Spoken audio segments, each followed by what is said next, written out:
quand on le voit sautiller de bonheur dans ses émissions, rire aux éclats ou blaguer avec ses invités, il est difficile de croire qu'il a traversé tant d'épreuves.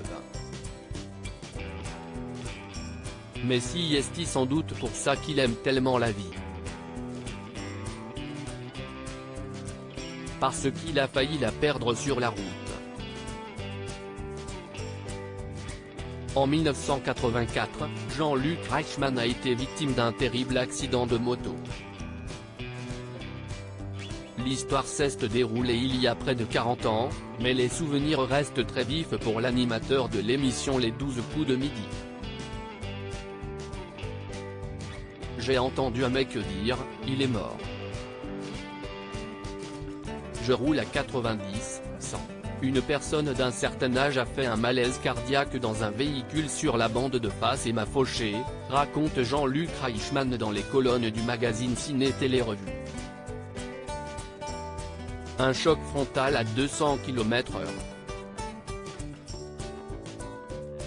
Le réservoir de la bécane m'est rentré dans le ventre, ma rate a explosé, le capot de la voiture m'a sectionné le bras gauche.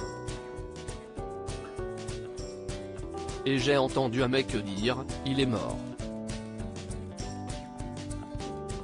À la suite de cette mésaventure, le compagnon de Nathalie Lecoutre est resté plongé dans le coma pendant des mois. Une fois réveillé, il s'est retrouvé dans un fauteuil roulant.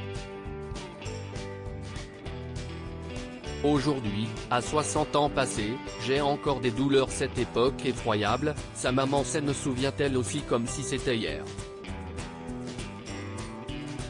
On aurait dit un squelette avec des pansements partout, raconte-t-elle, des frissons dans le dos.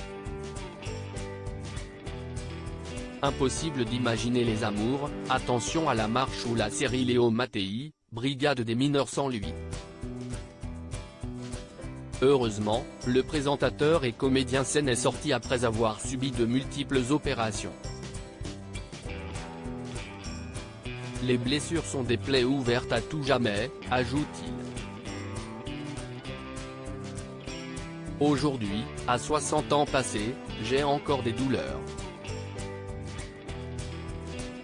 En juin 2022, Jean-Luc Reichmann célèbre les 12 ans de son émission Les 12 coups de midi, diffusée quotidiennement sur TF1. Les pauses déjeuner seraient, il faut l'admettre, bien moins solaires sans sa douceur et sa présence. Retrouvez l'interview de Jean-Luc Reichmann dans le magazine Ciné Télé Revue, du jeudi 30 juin 2022.